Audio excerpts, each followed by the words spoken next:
In streaming, we have 38 minutes. The last time I checked is how long people engage on average with our stuff. I think the biggest key that I have is that do not step away from what the heart and soul of the band is, what the show is, what the client, the fan, the people that give their lives for these bands um, are. Give them the show, and it can be creative and it can be this, but it has to be on the band's brand. And I think then if you can put that together and really capture the band and their essence and everything that they have in their performance and their live show, then you can either sell a ticket and the people feel great about selling the ticket and buying the poster and buying the shirt, just like coming to a live show.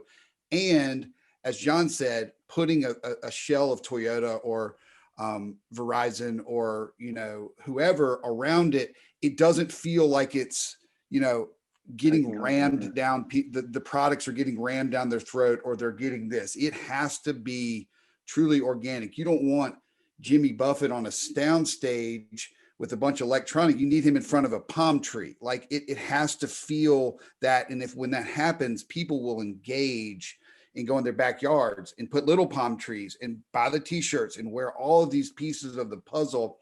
And it's not about the size of it. It's about capturing the essence and the moment and the feeling and that. And if people, the fan, and I know Mike, coming from the world of the most powerful fans on the face of the planet, if the fan feels a part of it, you got them. Like you got to bring them into it. And if they're into it, you're good. You're going to get a positive review on the backside. Very sage advice. Mike, what's your take on how to engage the audience and monetize them? Yeah, first of all, I think Adam gave me the lead in to acknowledge the incredible army that is behind BTS, and we're fortunate. We just I was telling the team we were acknowledged with a Webby Award this week for some of the concerts that we did with BTS, and I really have to give that over to the BTS Army. It was really because of them that we were acknowledged for that, and we do this for them. And to this day, I get noticed like emails from the Army about how they appreciative of what we do and what they expect of us, which is great. When it comes to monetization, I think we're at day zero of learning on what will be a long journey of understanding of how to go and properly monetize that at-home consumer in a way that is genuine.